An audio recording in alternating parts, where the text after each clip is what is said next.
Liverpool 1, Arsenal 0. And where do I start? Shall I tell you where I start, people? Mikel Arteta. The buck falls with the manager today. No more excuses. The lineup. 3 defensive midfielders. Zubimendi, Rice and Mikel Merino. Negative, nasty, nasty. Yeah? Piss poor. Not good enough. In what world are we starting Mikel Merino here? I can't understand it, and Arsenal fans are now coming out saying I can understand why he done it, and before the game, no one had Mikel Merino in their starting lineup. Simple maths. Easy peasy lemon squeezy. Eze starts. Perfect platform. Debut. Anfield.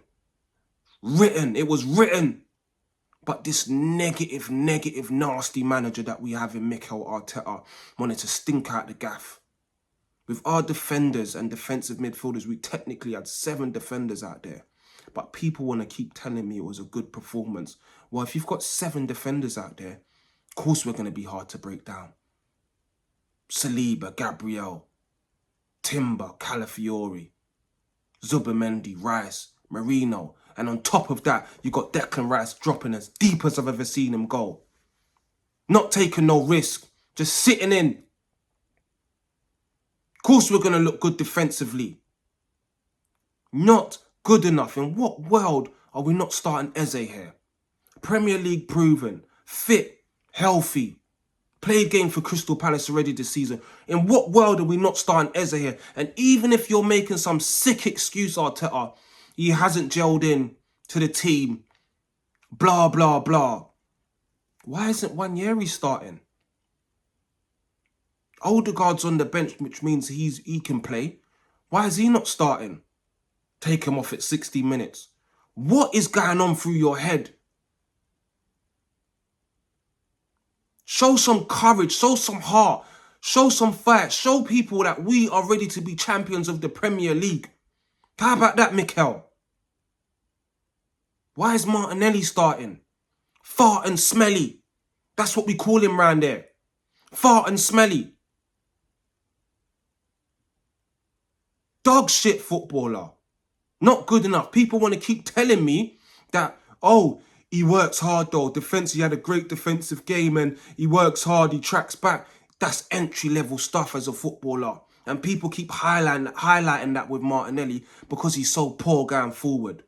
Madueke was doing the same on the right-hand side, tracking back. What are we talking about here? Running down, head down settings, running into brick walls. Yeah? When you're meant to be trying to beat your man, you're cutting back. When you're meant to be cutting back, you're running into brick walls. That's what you're doing. Got man like Dan telling me, oh, yeah, well, Szoboszlai, I think he's going to have a hard game against Martinelli. Martinelli's going to give him a hard game and Martinelli's got a good history against Liverpool. What are you on about? Easy peasy, lemon squeezy for Szoboszlai today. He's rubbing his hands when he saw Martinelli. Because everyone in the league knows he's not good enough. No footballing IQ. He's working hard, he's tracking back. I don't want to hear that no more. Trossard should have started. Simple maths. Trossard, Eze. Merino, Martinelli. Keeps persisting with this Martinelli guy. Yeah? So you've got these 3 defensive midfielders. Got Martinelli on the left, providing no creativity, nothing. Where's Gyökeres getting his service from? Because you can say he was poor today. He was. But in his defence, people, where's this service coming from when he's on the half turn and the last man? Who's gonna feed him that pass? Who's gonna take that risk? Nobody. And Neville said it in commentary. We would rather take risks passing it out from the back, David Raya, yeah, than take risk in the final third of Liverpool. This is what's going on nowadays. Hoping to score corners. Even I'm sitting at home every time we get in corner, I'm getting excited. This is what we turned into. Negative football. Not good enough. Martin Zubimendi. Passenger. 3 games now. I've seen nothing from him. All I've seen him do is break up the play, yeah, make a few tackles and play easy passes, yeah, hiding. I wouldn't even have known if he was playing today. Passenger, yeah, you're going on a long drive, yeah, up north 4 hours, yeah, you're meant to be sharing the driving. He's just sitting there as a passenger, doesn't want to drive, falling asleep. You're driving by yourself. This is what Zubimendi's on. Got me missing Thomas Partey. Yeah, and before the season I said it. Yeah, people were telling me he's better than Thomas Partey. How do you know he's better than Thomas Partey if he hasn't played in the Premier League? The Premier League's no joke, my friend. Yeah? I'm missing Thomas Partey right now. He's doing the same thing as Zubimendi, making tackles, but on top of the tackles, he's breaking the play. Yeah, he's breaking lines, beating 1 or 2 man, playing silky passes on his day. On his day, Thomas Partey was one of the best defensive midfielders in the Premier League. Let's get that right. And at this point, let's try Norgard. Yeah? Let's see what Norgard's about, because guess what? You're not doing enough, Zubimendi. You're not doing enough. Seriously. Yeah? Let's talk about Madueke. Good game from Madueke. Trying to beat his man, trying to make things happen. See if you're trying to do these things. Yeah? And you're showing the fight and the heart and the courage. I can't wrong you. End product weren't good enough, but overall, I'll say Madueke had a good game. He was trying to make good things. I still don't think he's good enough, but that may come with time. That may come with time. But this negative approach by Mikel Arteta is the reasons why I keep telling people he's not the man to get us over the line. Yeah? He's not the man you pass the baton to 4th. Yeah? He's not the 4th runner in the relay, bro. He's not the 4th runner in the relay. He goes 1st or 2nd. He's not a Usain Bolt. He's not getting us over that line. Do you understand?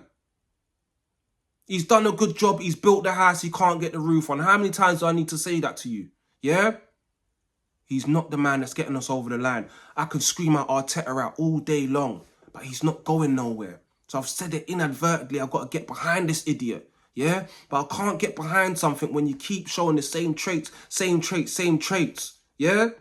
You know what gave you some credit in my book? When I heard Eze made a call to you and you made that deal happen. Only for you to choke today at Anfield. Yeah? You had credit in the bank. The credit's gone now. Yeah? That was a big move by you, Arteta. But now, look. Negative. Yeah? I don't want to hear no more excuses. Unfortunately, all you man that are Arteta out, he's not going anywhere. Even if we win nothing this season, he's not going nowhere. We've got to see this guy for at least another 2 years. Yeah? And you know what people like Dan say? Oh, our most goals ever scored, even more than the Invincibles 22-23 season. You know the manager who done that? Mikel Arteta. What's he done since then? He's been burnt. He's been burnt by finishing 2nd. He's been burnt by not winning the league. And now he's living in his head. Mr. Negative. Sideways, backwards. 14 draws last season. Because when we're going ahead, instead of killing off the game and going for it, yeah? You're closing up shop, parking the bus. 97. Not good enough. Talk about Mosquera. Everyone keeps saying that Mosquera had this great game. Well, he's going to look like he had a good game. You know why? He had 3 defensive midfielders in front of him. He didn't have much to do. Yes, he looked decent. But he looked shaky when he first come on. And like I said, he wasn't tested. And the reason why he weren't tested because he had 3 defensive midfielders in front of him. And by what everyone else is saying, another defender in Martinelli. We had 8 defenders out there. What are we doing here, people? It's time to wake up and smell the coffee, yeah? And if you believe that Arsenal are going to win the Premier League this season, yeah? And you're saying, yes, we're going to win the Premier League. Don't be so stupid. Of course we've got a chance. Of course it's Liverpool where at Anfield you can always lose there. Of course it's only the 3rd game of the season, but look at the signs, yeah? When everyone's fit and we've got all our players, what's Arteta going to do with the lineup? Yeah? Is he going to be positive or is he going to be negative? Enough is enough for me, yeah? Enough is enough. Today just proved my point about this manager, that he is not the answer, people. Yeah? He hasn't got the heart. He's not going to take these risks. Do you understand? Nottingham Forest is our next game and everyone's just saying it's going to be easy peasy. It's going to be a win at home. I don't know about that. It should be a win at home. But let's just see what the lineup's saying and how we're kicking ball. Let's see if that link up with Gyökeres is good. Let's see if we're going to take more risks and make more risky passes. Yeah? Let's see if Zubimendi turns up. There's a lot of question marks. Is Saka going to be back? Yeah? Is Eze going to be starting? Because nobody knows right now. Because Odegaard's back, people. Yeah? Eze's not starting on the right. So is Eze starting in the next game on the left wing? Because he hasn't got the cojones to drop Odegaard and put Eze there. That's what I want to see. Yeah? So is Eze starting on the left wing next game? That's what I want to know. Nobody knows until that lineup comes out. And guess what? That's another thing I was going to say. If Zubimendi's not producing the goods, drop Declan Rice back into the number 6 and play Odegaard and Eze together. How about that? No one should be safe in this team and just guaranteed starts. Zubimendi's come from another league, never played in the Premier League, but he can just start. But Eze, who's Prem-proven, he's played in the Premier League, you can't start him against Anfield. But you can start Zubimendi because he's got all this experience in the Premier League, hasn't he? Yeah? Make it make sense. Crazy decisions. Make sure you like and subscribe, people. Subscribe. And I'm out.